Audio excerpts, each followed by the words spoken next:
Good afternoon, family. It's your boy Juan Tango, and I'm here to break down the Western Conference playoff bracket, specifically Game 2. So let me just reword that in a better way for y'all. So I'm here to break down the Utah Jazz going up against the Los Angeles Clippers in LA, where we held it down. We almost lost the lead, but we ended up winning by 8 points. Now, we out-rebounded them in the entirety of the whole game, 60 to 38. So that played a key part to us winning. Chris Paul had a double-double. He went 3 from 4 from three-point line. He was shooting 9 for 15. He played 32 minutes with 21 points and 10 assists. So that's pretty good. He had 5 turnovers. A couple of those was like a couple missed passes or drop passes. So they're not completely his fault, but he did his thing. Now when we go on to Blake Griffin showed up. He's like he silenced all the critics of Game 1. He had 24 points on 11 of 21 shooting. That's pretty good for a big man who can't really dribble the ball. He got 8 rebounds and 2 assists, so that was pretty good. Now, when we go up to DeAndre Jordan, here's the key factor. He had 18 points. He didn't hit anything from the free throw line, but we didn't need him to because he had 15 rebounds, 12 of which came on the defensive end. So that means almost all of the shots that were going up and coming down in the first half, Jordan had something to do with that, especially if we were getting the ball back. Now, here's the factors that kind of upset me. Mbah a Moute, he played 27 minutes and he got 4 points. And let's see, he went 0 from 5 for the field, so that's not pretty good for the Clippers. Paul Pierce had limited minutes. He got his 6 points. Spades had 7 points, 3 for 4 of shooting. Felton, he had 5 points, but he went 1 for 3 on the field. Crawford struggled, but he accommodated with his struggles with his 10 points and his 3 assists along with his 2 rebounds. Excuse me, family, 2 assists along with his 2 rebounds. He was 3 from 12 from the field, so the majority of his points came from the free throw line. So if Crawford wasn't hitting his free throws, we probably wouldn't have won that game. So that's everything we really did good. Our big three combined it for 63 out of our 99 points. Now, our whole team is only able to come up with 36 points, and we're ending the game with 99 points. That's not going to get us past the Golden State Warriors if we even advance this round. So let's go on what Utah didn't do and the reason why we ended up getting the win. Now, when we go to Joe Johnson, I'm going to start off with him because it seemed like he got the game winner in Game 1, and it kind of just went to his ego. He had 13 points, but he went for 6 for 15 shooting. He was 0 from 4 from three-pointers. He had 1 assist and 2 turnovers. Now, that 0 from 4 from three-pointers, you say, oh, that's a big thing. That's not a big thing. That's not a big thing. All combined, they shot 22 three-pointers as a whole team, and they only made 10 of them. Now, if you're going 0 for 4, and your team's only making 10 out of 22 three-pointers, it should be a sign to say, look, let me calm it down, let me get some of the inside. Because Joe Johnson was passing up on a lot of layups. But, we had it locked down in the paint because what Space did not accommodate for on the offensive end, he accommodated for on the defensive end. Now let's go on to Boris Diaw. Boris Diaw seemed like he was snatching everything out the air in Game 1. He couldn't get one. He got 3 assists this game and he got 7 points. So somewhat we kind of shut him down and eliminated him from the game. We forced Gordon Hayward off of that famous right, and we made him go left. He went 5 for 15 shooting. He struggled a bit, but he still ended up with 20 points, 3 from 6 from 3. That's pretty good. He had 6 rebounds, so that's pretty good for a small forward. Now, when we go on to George Hill, this is ultimately the reason why we won. He had 12 points. He went 5 for 12 from the field, but he went 2 from 6 for 3. 2 of 6 from 3, that means he got 6 out of 18 points. So that's not pretty good, but he accommodated that with his 7 rebounds and his 4 assists. Now, if they did not get those extra 4 assists that he tacked on really in the second half, they wouldn't even been close. They kind of would have got blown out the game because, once again, they missed 12 three-pointers. They missed 12 three-pointers. They made 10 out of them. They went 10 for 22. They were totally out-rebounded in the paint. So when it comes to offensive rebounds, they kind of had the edge on us because we didn't get many offensive rebounds, but we did hammer them on the defensive end, so they didn't get many offensive rebounds. You see what I'm saying? We didn't get many offensive rebounds when we had the ball, and they didn't get many offensive rebounds when they had the ball because we had out-rebound them 60 to 38. And that's really what I want to touch on. If I want to go as far as say as tip for next game, I would say shorten Mbah Mute's minutes and give Paul Pierce some more minutes, at least 4 or 5 more minutes, because he's on the floor the whole game and he's not scoring. That's not good for our team.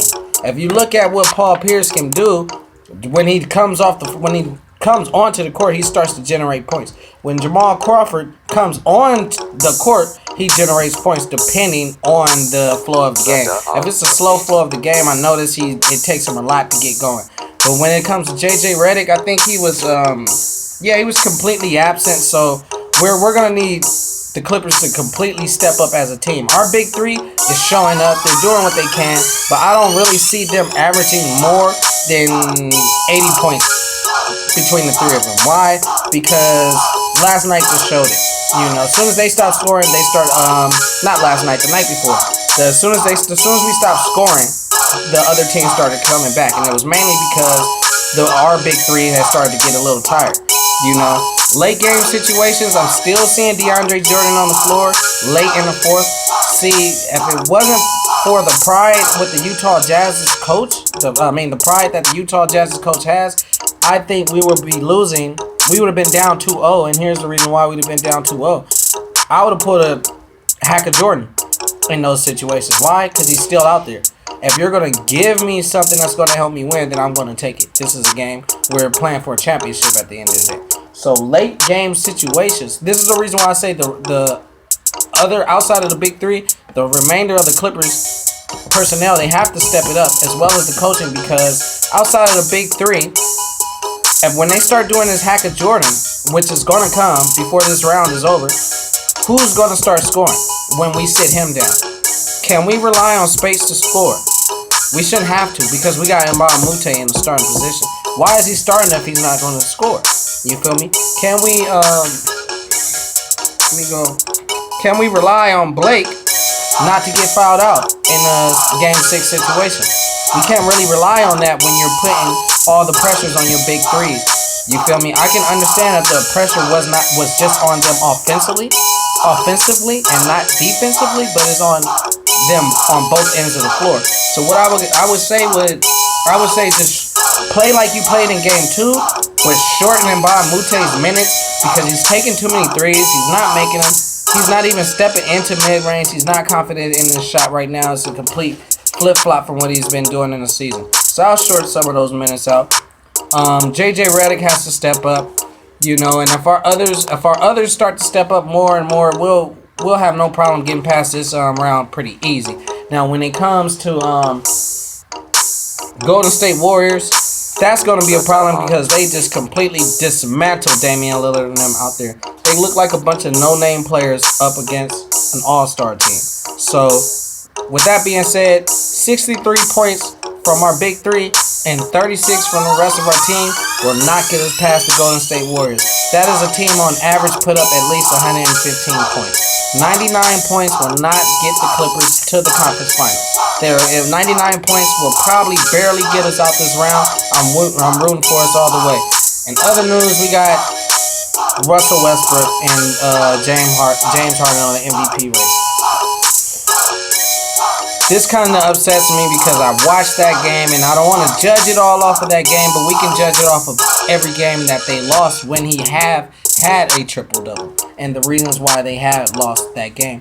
We can say he don't have enough personnel on his team, but when you got an wide open Oladipo, you got a wide open Cantor, and you got a wide open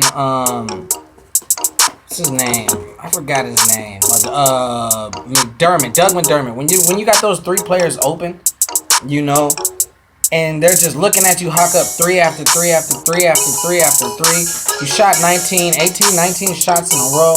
I think in the fourth quarter, I seen another member of your team shoot one time. So, MVP race, I was going to say give it to Russ, regardless, because he broke the records with the triple-double, but here's it go. He cannot win. He can't win because he kind of does not want to win if it's not all on him. If he cannot win when it's all on him, then he really don't want to win. And that's just the bottom line. There was no reason for them to lose that game last night. He did not pass the ball at all. That's the only reason why I'm saying they lost this game. Yes, they came back when Westbrook sat down for 8 minutes. That's true. But at the end of the day, we still had a 8 point lead. So it's not like, it's not like we just lost the lead. No, we had an 8 point lead. No, excuse me, 3 point lead when you came into the game. You passed up on two Doug McDermott wide open corner threes. You passed up on them and you shot. You tried to get a 3 point. You tried to get a 3 point foul. When you do pump fake, you get them in the air and you shot it from half court, and they didn't even call it because no one contacted. And then you tried to shoot. You tried to shoot a mid range in contact, and that kind of sealed the deal because the James Harden, who haven't scored all game, he had 19 points from the free throw line, came alive just seeing you ball hog. So that just gave their team the edge. He just started, okay, when I come up the court, Beverly's open. When I come up the court, Ariza's open. You feel me? Yeah, they beat you guys psychologically. They didn't beat you guys physically. Psychologically, something happened. Westbrook just malfunctioned. He just said, fuck it. We're up 3. We're down 100. I'm gonna take every shot. So I don't really know about that one is. I'm not even putting no more hype on that series. It is what it is. If we get a game, we get a game. If we don't, we don't. I just hope that next season they bring some help around them. Like it don't have to be another scorer. It just has to be like a I would say I'm not even gonna Carmelo. He's not even a scorer no more. So you can bring like a Melo over there with him. You can bring you need a big man like you need a Tyson Chandler-esque big man. So like he need one that's gonna get up there and play. Like, I would say like a Paul Millsap. You can bring him over there if he's a free agent.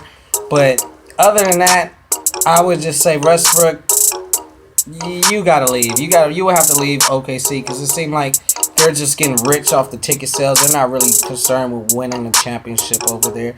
Although you had the personnel to win last night, all you have to do is pass the ball. But if you do not got confidence in your team, then I would say leave.